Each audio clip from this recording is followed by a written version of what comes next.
ভাবছি বাসায় ঢুকে একবারে কথা বলবো। মহা জ্ঞানী হয়ে গেছো না? এতই যদি জ্ঞানী হয়ে থাকো তাহলে বেকার ঘুরে বেড়াচ্ছ কেন? শোনো, তোমার মতো ছেলেরা সংসারের দায়িত্ব নিয়ে পুরো সংসার সামলাচ্ছে, আর উনি গায়ে হাওয়া লাগিয়ে ঘুরে বেড়াচ্ছে। ফাজিল কোথাকার। থামো তো, অকারণে ছেলেটাকে বকছো। শোনো, আমি অকারণে বকছি না। এই বয়সের ছেলে পেলে সব কিছু করে বেড়াচ্ছে। আয় শোন, আমরা 1 সপ্তাহের জন্য শ্রীমঙ্গলে যাচ্ছি। জি জি। ঘরে সব খাবার মজুদ করা আছে। এই 1 সপ্তাহে কোথাও যাওয়া চলবে না, শুধু লেখাপড়া আর খাওয়া দাওয়া। কথাটা মনে থাকবে? জি মামা, মনে থাকবে। ফাজিল কথা। যাও। আমি মন খারাপ করিস না। না না না। তুই তো জানিস তো মামা কিন্তু এটা ভালো সাবধানে থাকিস। জি জি।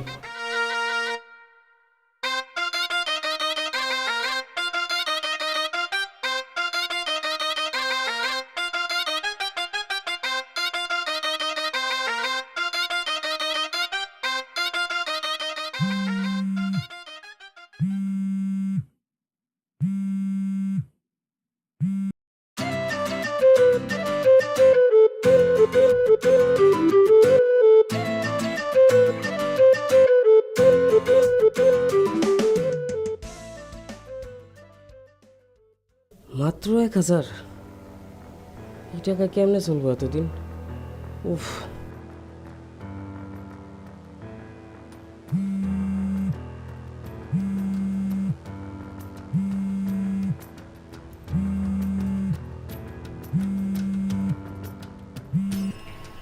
হ্যাঁ বেবি। শোনো, তোমাকে একটা কথা বলবো, তুমি কিন্তু মানা করতে পারবে না। কি কথা? তোমাকে বলেছিলাম না আমার একটা পছন্দের রেস্টুরেন্ট আছে হাই ক্লাসের, আজকে সন্ধ্যায় আমরা ওখানে যাব। আমাকে রেস্টুরেন্টে নিয়ে যাবে? হ্যাঁ বেবি, ওদের প্রত্যেকটা আইটেম আমার প্রচন্ড পছন্দ, আর ওখানে গেলেই তোমার মন ভালো হয়ে যাবে। থাপড়ায় তোর কান্না গরম করে ফেলাবো। টাকা কি তোর বাপ দেয়? গেলে কি তোরে মাগনা খাইবো? সামান্য একটু রেস্টুরেন্টে খাবো বলেছি, তার জন্য তুমি আমাকে এভাবে বকা দিচ্ছ? বেবি, আমি কি তোমাকে এভাবে বকতে পারি নাকি? আমি কখনো এটা করতে পারি? তোমার কি মনে হয়? আমার সামনে আমার মামা তো ভাই বসা, খালি বায়না ধরে রেস্টুরেন্টে যাবে, ভালো ভালো রেস্টুরেন্টে, কিন্তু ওর বাবা মানে আমার মামা আমার একটা কানাগুড়িও দেয় না। তুমি সত্যি বলছো তো? আমি তোমাকে মিথ্যা বলতে পারি? তুমি আসো, এসে দেখে যাও। দেখো বেবি, এত কিছু পর ওই যে আমার মামা তো ভাই কোথায় বসে বসে হাসতেছে। তোর মন চাই কি জানো? তোর গলাটা টিপা মেরে ফেলাই, রেস্টুরেন্টে যাওয়ার সব চিরদিন লেগে বন্ধ হয়ে যাবে। ভালো করছি না? আচ্ছা থাকুক বেবি, ছোট মানুষ বকা টকা দিও না। আচ্ছা বিকালে তাহলে দেখা হচ্ছে, ওকে বেবি? রাখছি। ওকে, রাখি।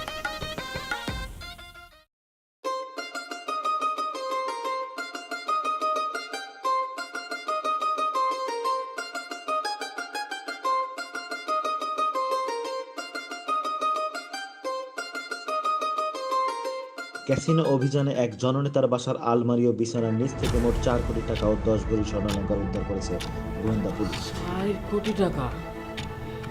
ওরা 4 কোটি টাকা বিস্তার উপরে ঘুমায়, আর আমি টাকার অভাবে খাইতে পারি না।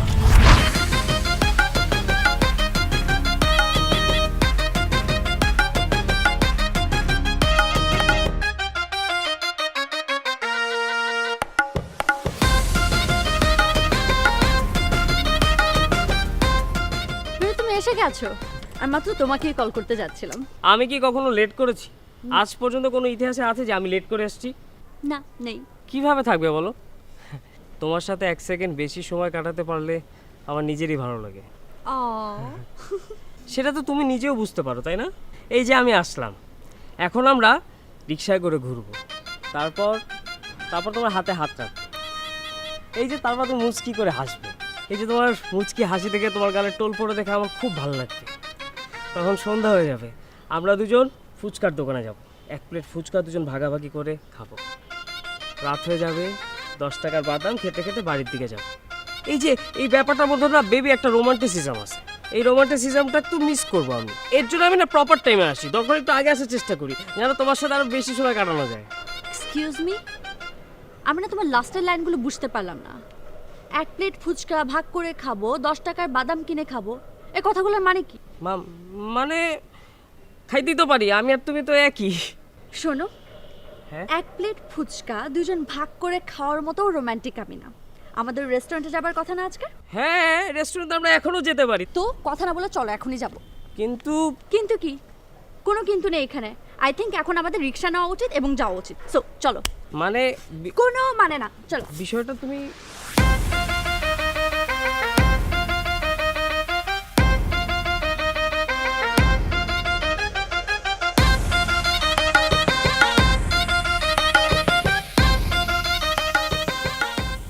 কি ব্যাপার বেবি, তোমার কিছু হয়েছে? কথাও বলছো না, মুড অফ নাকি? না, মুড অফ না, এই গাটা একটু গরম গরম লাগতেছে। কি বলছো? জ্বর না আমার, না জ্বর তো নেই। এমনিতেই তাহলে এরকম লাগতেছে। কিছু একটা হয়েছে বুঝতে পারছি আমি, এবার বলবে আমাকে কি হয়েছে? না বেবি, একটা ভুল করে ফেলেছি, কিন্তু তোমাকে যে কিভাবে বলবো বুঝতে পারছি না। মানে বলার পর যদি তুমি আর ক্ষমা না করো। আমি তোমার পায়েল বেবি, আর তুমি আমাকে একটা কথা বলতে সংকোচ বোধ করছো? আমি কি তোমার কেউ না? তুমি তো আমার একমাত্র ভরসা। তাহলে আমাকে খুলে বলো। দেখো, আমি তোমার পায়েল, আর তোমার জন্য আমি জীবনও দিয়ে দিতে পারি। সামনে একটা ভুলকে ক্ষমা করতে পারবো না? হাজো মানুষ। তুমি বলো কি হয়েছে, বলো। বেবি, আমি না ভুল করে মানিব্যাগটা ফেলে আসছি। পকেটে খুচরা কিছু টাকা আছে, রিক্সা মানে আমি দিয়ে দিতে পারবো।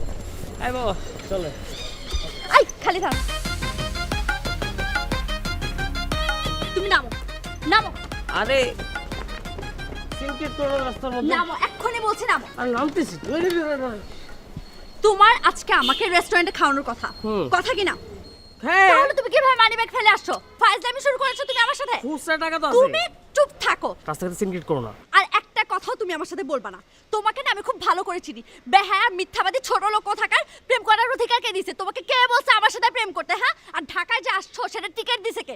ফকির কোথাকার। ভুল হইতে তুমি পারে না। ইচ্ছা করে এটা করেছো এবং তুমি আমার হাত ধরবে না। তোমার সাথে আমার আজকে এই মুহূর্ত থেকে ব্রেকআপ, এবং হচ্ছে কি আর কখনো তুমি আমার সাথে যোগাযোগ ট্রাইও করবে না। বাই। আরে আয় মামা ভাড়া দেন। কত ভাড়া? 20 টাকা। 15 টাকা না? 20 টাকা ভাড়া, 20 টাকা দিতে হবে। আরে একটু আগেও তো বুঝেন না আপনি। একটু 20 টাকা দিতে হবে। ইটকাঠের এই শহরে সত্যিকারের ভালোবাসার কোনো দাম নাই। সব ভালোবাসা কি রেস্টুরেন্ট আর শপিং মলের মধ্যে সীমাবদ্ধ? আমি কবে সুখী হব? কবে কবে আমার অনেক টাকা হবে? এটা বলে ফেলার জায়গা? হ্যাঁ, আপনারা বলে ফেলা দেখে শুনে বলে ফেলাতে পারেন না? কে বলে ফেলেছেন? হ্যাঁ, এই কথা বলে না কেন?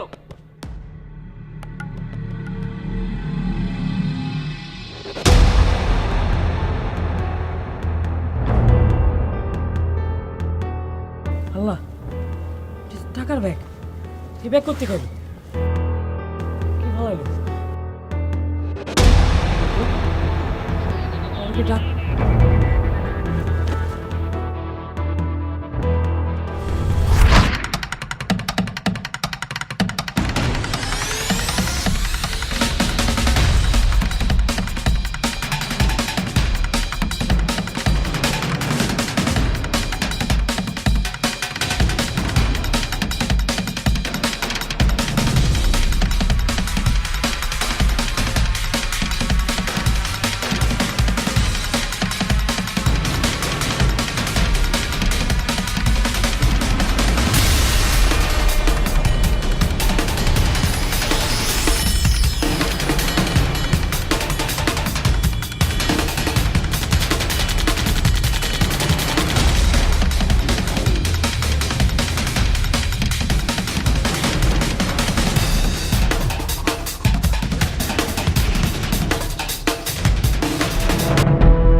ফোন দিচ্ছি, ফোন কেটে দিচ্ছে, এখন আবার ফোন বন্ধ। তার মানে ও ইচ্ছা করে ফোন বন্ধ করে দিয়েছে।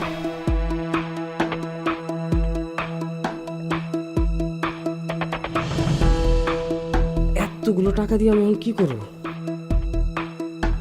আমার জীবন আর কিচ্ছু লাগবে না, যখন যেখানে যতটা দরকার ইচ্ছা খুশি মতো খরচ করতে পারবো। কিন্তু এত টাকা রাখবো কোথায়? একেবারে এত টাকা তো ব্যাংকেও রাখা যাবে না। টাকা কোথার থেকে আসছে জানতে চাইলে তো উত্তর দিতে পারবো না। উফ, কিন্তু কাছে রাখলে গোয়েন্দা পুলিশ যদি ধরে ফেলে তাহলে তো সারা জীবন জেলে পয়সা মরতে হবে। নাকি নিজেই টাকা পেয়েছি বলে সত্যি ঘটনা পুলিশের কাছে জানাবো, একটা সমাজের কাছে হিরো হয়ে গেলাম।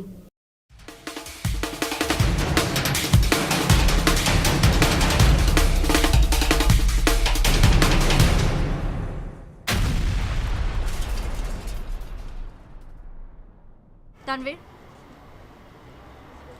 তানভীর, তানভীর, কি দেখছো ওখানে?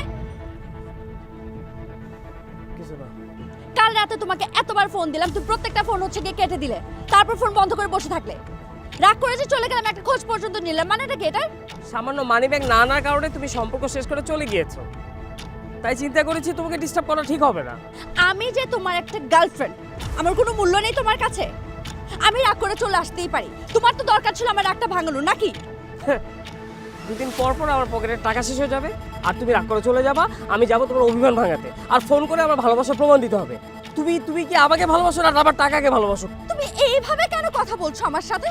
তুমি জানো অন্যান্য বয়ফ্রেন্ডরা তাদের গার্লফ্রেন্ডকে কত কিছু গিফট করে, কত টাকা হাত খরচ দেয়? না, জানি না, জানতেও চাই না, কখনো জানতে চাই না। তুমি আস্ত একটা ইডিয়েট, পুরাই একটা ইডিয়েট। ছোট লোক সবসময় ছোট লোকই থেকে যায়, সেটা আমি ভুলে গিয়েছি। আর কাককে কখনো ময়ূরের পাখা পরালে ময়ূর হয়ে যায় না, সেটাও ভুলে গিয়েছিলাম আমি। শোনো, এই জীবনে আর কোনোদিন এই পায়েলের ছায়া তুমি আর দেখতেও পাবে না, এই জিনিসটা মনে রেখো।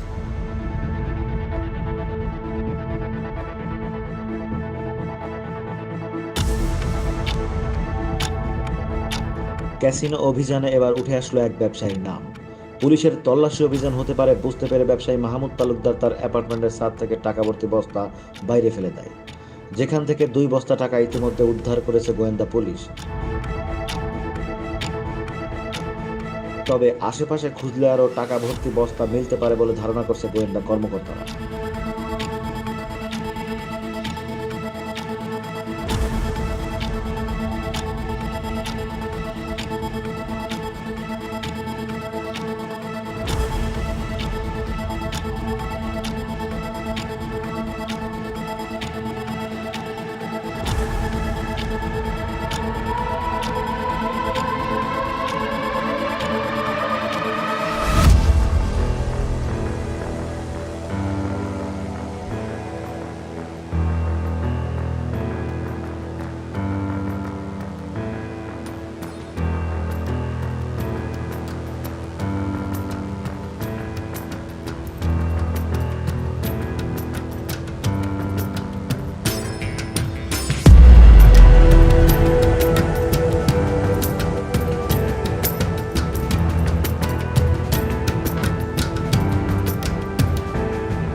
পিছনে তাকাইতে হবে না, আমার পরিবারের কাছে বোঝা হয়ে থাকতে হবে না, মামার কাছে বাউন্ডারি হয়েও থাকতে হবে না, পায়েলের কাছেও ভালো থাকা যাবে।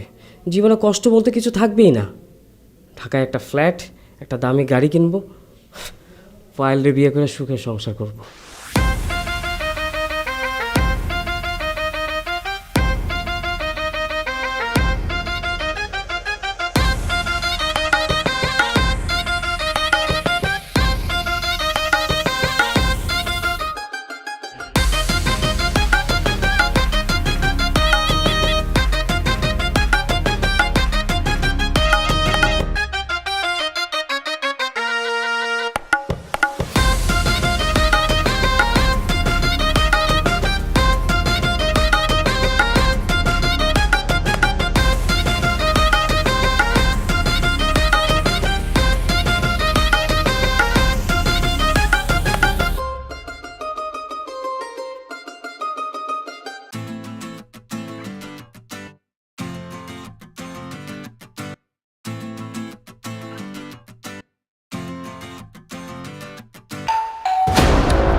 সময় আবার কে আসলো?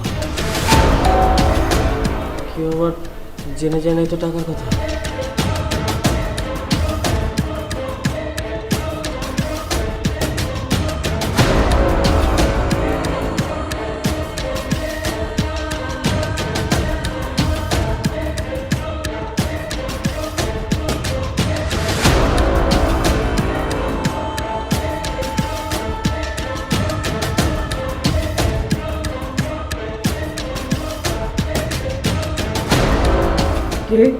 আমি বিপ্লব, কেয়ারটেকার বিপ্লব।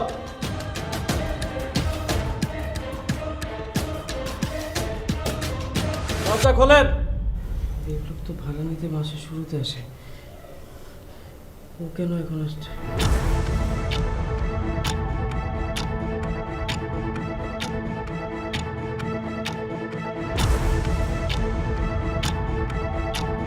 আপনি আপনি এই সময়? সমস্যা কি? কইতাছি আপনার সমস্যাটা কি? আমার তো কোনো সমস্যা নেই। কি জানতেছেন আপনি? আপনি কিছু জানতে পারছেন?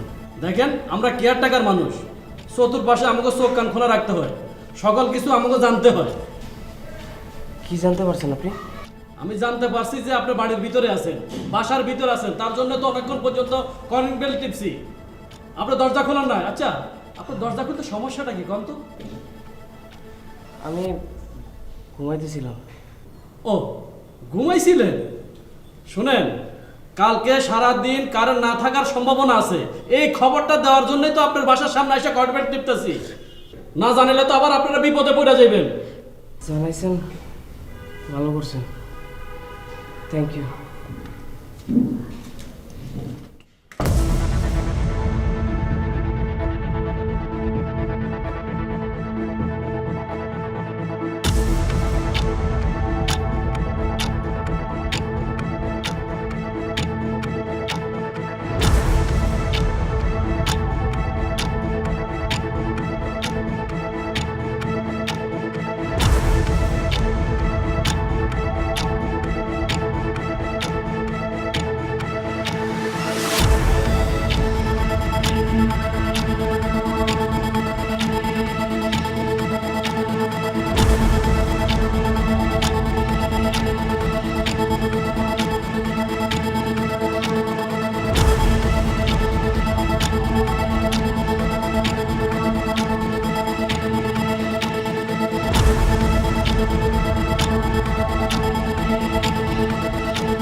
বেবি, তুমি আমাকে ক্ষমা করে দিও প্লিজ। আমি তোমার টাকা পয়সা নেই এই ভেবে তোমাকে কত আজে বাজে কথা শুনিয়েছি। তুমি রেস্টুরেন্টে নিয়ে যেতে পারোনি, তোমাকে আজে বাজে কথা শোনালাম। তোমার মতো এরকম কোটিপতি একজন মানুষকে আমার এইভাবে ফকির বলে অপমান করা একদমই উচিত হয়নি। I am so sorry baby. পেছনের কথা মনে করে কষ্ট পায় না পায়েল। আমার অর্ডারে টাকা পয়সা আছে, তুমি 2 হাত ভরে খরচ করবে, কোনো সমস্যা নেই। জীবন তো একটাই, ভোগ বিলাসের জন্য। ইচ্ছা মতো ভোগ করো। বেবি, আমরা হানিমুনে কোথায় যাব? তুমি যেখানে যেতে চাও সেখানে যাব। আমি দেশের বাইরে যেতে চাই। পৃথিবীর যে প্রান্তে তোমার যেতে মন চায় সেই প্রান্তে আমি তোমাকে নিয়ে যাব। একসাথে অনেকগুলো দেশ ঘুরবো, তারপর দেশে ফিরবো, কি বলো? হ্যাঁ, তুমি কালকে পাসপোর্ট দিও, স্যানজেন ভিসা আমি তৈরি করে ফেলবো। ইউরোপ ট্যুর 1 বার না 2 বার না 4 বার।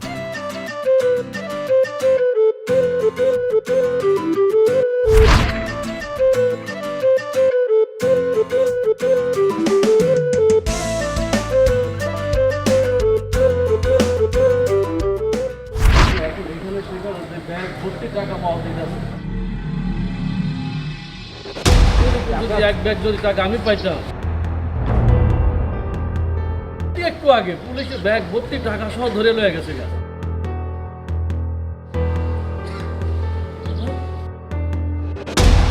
হাই বিপ্লব ভাই,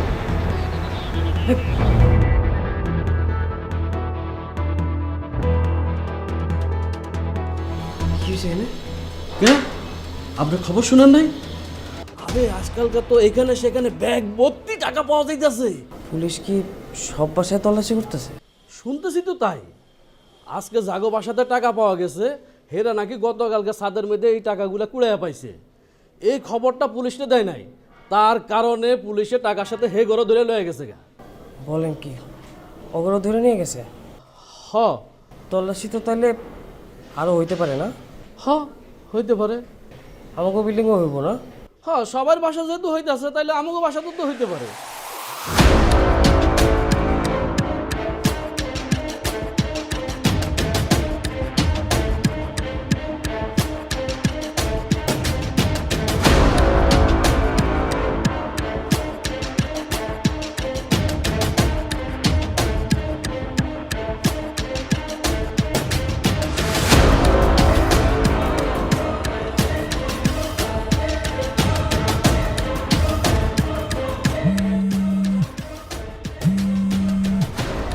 মামা।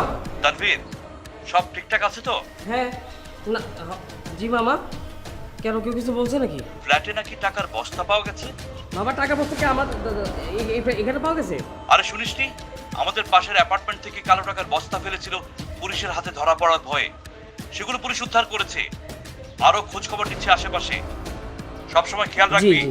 আর দরজা জানালা কখনো খোলা রাখবি না। বলা তো যায় না, খোলা পেয়ে কেউ আবার কালো টাকার বস্তা আমাদের বাসায় রেখে যাবে। জি মামা। কারো উপর বিশ্বাস নেই, সাবধানে থাকিস। হ্যাঁ মামা, হ্যাঁ।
কি হচ্ছে রে?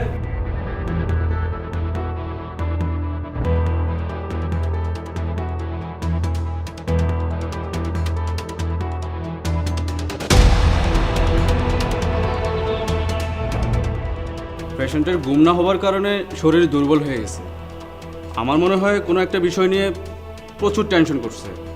যতক্ষণ পর্যন্ত স্বাভাবিক অবস্থায় না আসবে ততক্ষণ পর্যন্ত আপনারা পাশে থেকেন, না হলে একটা দুর্ঘটনা ঘটে যেতে পারে।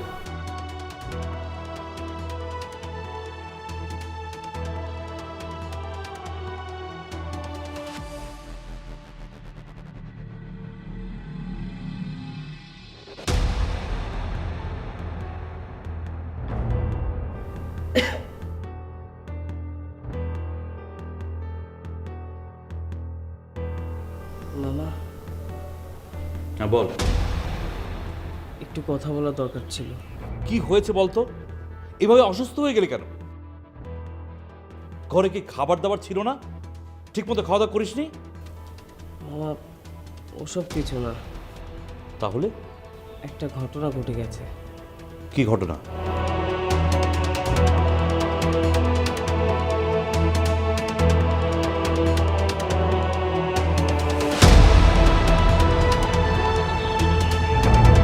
এই কথাটা তুই আমাকে আগে বলবি না? এক ব্যাগ টাকা এনে ঘুম হারাম করে বসে আছিস, তুই অসুস্থ পর্যন্ত হয়ে গেলি। যাকে টাকার ব্যাগটা কোথায় রেখেছিস? স্টোরের উপর আছে।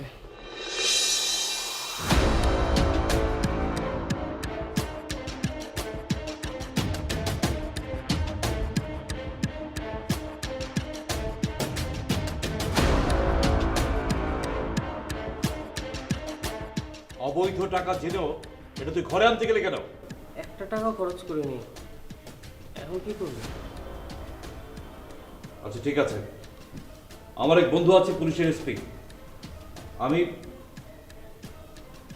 ওকে ফোনে ধরছি, ওর সাথে পরামর্শ করে দেখি, ওই একটা ব্যবস্থা করে দেবে।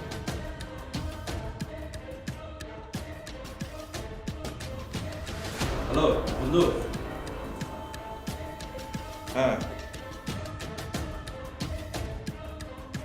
আমার ভাগ্নে কিছু টাকা পেয়েছে।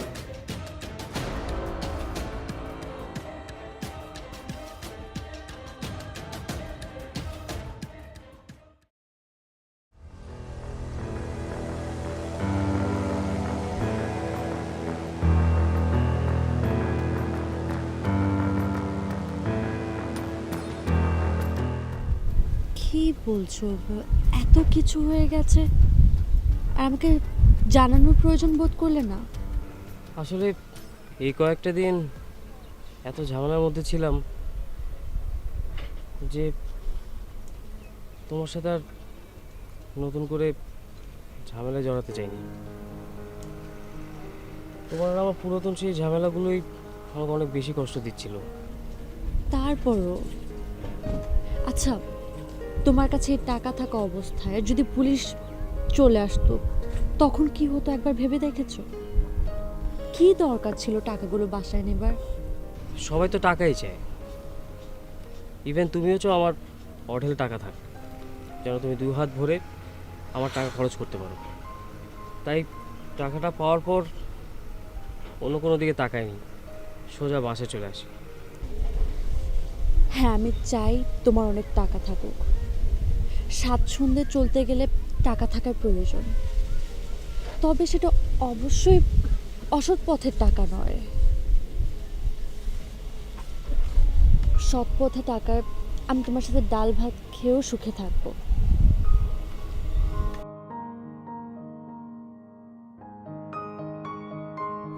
ঠিক বলছো পায়েল, অঢেল টাকা থাকলেই জীবনে সুখী হওয়া যায় না,